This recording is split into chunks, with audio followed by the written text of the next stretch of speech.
নমস্কার বন্ধুরা, কেমন আছো সবাই? জয়ার সংসারের আরও একটি নতুন ব্লগে আবারও সবাইকে স্বাগত জানাই। আজকে বুধবার, সকাল এখন 6:45 নাগাদ বাজে। ঘুম থেকে উঠতে আজকে এতটাই দেরি হয়েছে, আর একটু হলেই ছেলের স্কুলে যাওয়া হতো না, জানো তো। কি করব কি জানি, কেন ঘুমিয়ে পড়েছি বুঝতেই পারিনি, অ্যালার্ম কখন হয়েছে তাও বুঝতে পারিনি।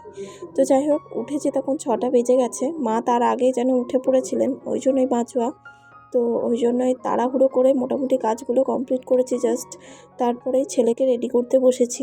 একটা ব্যাপার ঠিকই আছে, যে সেটা হচ্ছে ছেলেকে খুব একটা টিফিন বানিয়ে দিতে হয় না, কেননা ও একদমই খেতে চায় না। আমার কাছে খুব রিকোয়েস্ট করে, মাম্মাম টিফিন খেতেই হবে। আমি একদম ভালো লাগে না, তো ওই জন্যই ওকে আর টিফিন সেরকম বিশেষ দিই না। জাস্ট একটু বিস্কুট দিই, আর ও একটু হরলিক্স খেয়ে যায়। এই তো বাবাইকে রেডি করিয়ে দিয়েছি, আর এখানে মা এই যে ছেলেকে নিয়ে চলে গেল স্কুলে। তো সত্যিই আমি ভীষণই আজকে ভয় পেয়ে গিয়েছিলাম যে বাবার স্কুলে যাওয়া হয়তো হবেই না, ঘুম থেকে উঠতে এতটাই দেরি হয়ে গিয়েছিল। তো যাই হোক, সব কিছু সময়ের মধ্যে মিটিয়ে নিয়েছি, নিয়ে এখানে এই যে এবার আমার সংসারের কাজগুলো এবার টুকটুক করে করতে লেগেছি। আজকে উপরের ঘরটা মোছা হয়নি, অন্য দিনে তো বাবাইকে স্কুলে দিতে যাওয়ার আগেই মোটামুটি স্কুলে উপরের ঘরটা মুছে নিই।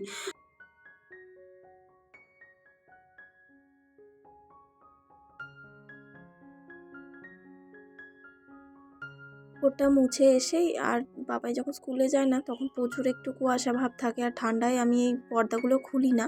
ওই জন্য বাবাই চলে যাওয়ার পর প্রত্যেক দিনই এই পর্দাগুলো খুলে আবার মানে ঠিকঠাক করে রেখে দিই।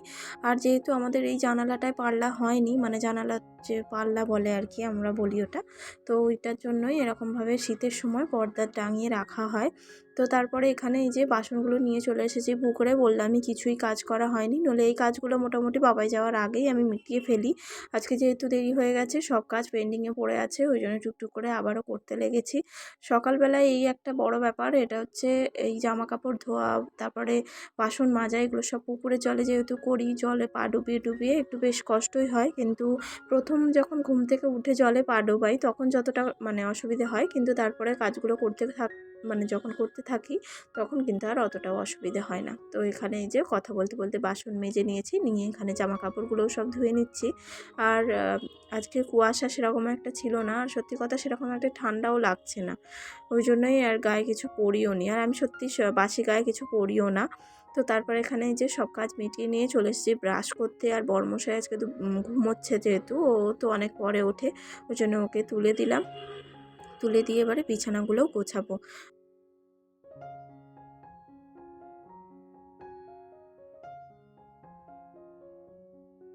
আমার বরের একটা প্রবলেম, সেটা হচ্ছে ঘুম থেকে উঠে এখন 5 মিনিট 10 মিনিট ও বসে থাকবে খাটের মধ্যে। তো ওইদিকে ও বসে থাকুক, আর আমার এদিকে বিছানাগুলোও কিন্তু গোছানো হয়ে গেছে, মানে বিছানা বালিশ টালিশ সব গুছিয়ে নিয়েছিলাম। আর এই যে ও উঠে যাওয়ার পর এখানে এবারে বিছানাটাও ঝেড়ে নিচ্ছি। এই তো আমি চাও করে নিয়েছি এখানে, গরম গরম দুধ চা, সাথে হচ্ছে 2টো রুটি ছিল, ওই জন্য বড়মশাই বললো বাসি রুটি খেতে ইচ্ছা করছে না, একটু রুটিটা ভেজে দাও। তো ওই জন্য এখানে এই যে 2টো রুটি ভেজে নিয়েছি। আর চা দিয়ে এরকম রুটি ভাজা খেতে বেশ ভালো লাগে। আর যেহেতু আমরা 5 জন থাকি, কিন্তু করি মাত্র 12খানা রুটি, তাও যে কেন রুটি থেকে যায় আমি কিছু মানে বুঝে পাই না। এই যে এখানে দুজনে মিলে বসে বসে গল্প করতে করতে চায়ের খাওয়ার পর্বটাও মিটিয়ে ফেললাম। আর আমার এত গরম লেগেছে। তারপরে তো ঘরটা মুছে নিয়েছিলাম, ঘরটা মুছে এই যে এখানে এবার একটু সবজিপাতি কেটে দেওয়ার ব্যাপার আছে। মা যেহেতু এখনও আসেনি, ওই জন্য ভাবলাম সবজিটা কেটে নিই, কেটে নিয়ে যাব স্নান করতে। তাহলে সবজির মেলা, মানে ফ্রিজ ভর্তি সবজি মোটামুটি। আর সিমটা আর বিটরুটটা মোটামুটি প্রত্যেক দিনই আমাদের বাড়িতে হচ্ছে, এটা আমি লক্ষ্য করছি। তো আজকে ছেলের জন্য বেগুন ভাজা হবে, সিম দিয়ে পেঁয়াজ কলি দিয়ে, তারপরে কড়াই শাক দিয়ে, পুঁটি মাছ দিয়ে একটা তরকারি।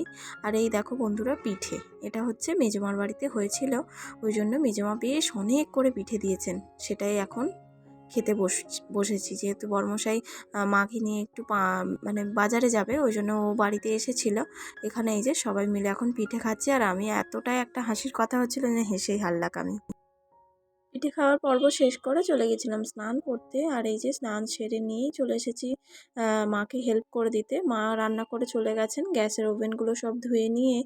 আর বাসনগুলো মাজতে চলে গিয়েছিলাম। আর চলো দেখাই তোমাদেরকে কি রান্না হয়েছে। আজকে রান্না হয়েছে ওই যে বললাম কড়াই শাক, পেঁয়াজ কলি, শিম দিয়ে একটা পুঁটি মাছ দিয়ে চচ্চড়ি, বেগুন ভাজা, আর ছেলের জন্য 1 পিস মাছ। পুঁটি মাছ ভাজাটা আমার বর্মশায়ের। এখানে রয়েছে টমেটোর চাটনি, আর একটু পুঁটি মাছ ঝাল করেছিলেন মা। আর এখানে বাবাইকে আজকে ওর বাবা খাইয়ে দিচ্ছে।